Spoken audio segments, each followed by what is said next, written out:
NASA works by science.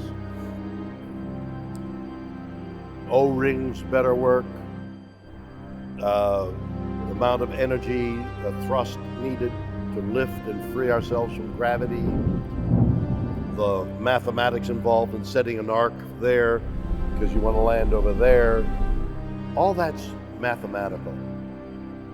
But science fiction is totally imaginative. It's the exact opposite.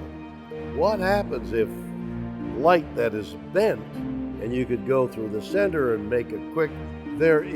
All these imaginative exercises in science fiction is merely food for the imagination of scientists who are actually working with technology that is. Imagine sending a vehicle to take a photograph of Pluto and come around and take around and then move around and keep going. You can't do that on a motorcycle.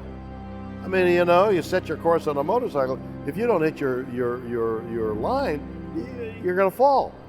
Oh, you're taking it around there. It's phenomenal what NASA is doing with science that is, when you look at it, is the equal of science fiction. How are you going to make a parachute that's going to stop a vehicle and pop, it pops out and it's going to stop it? It's not a miracle. How much line do you need? What should the material be?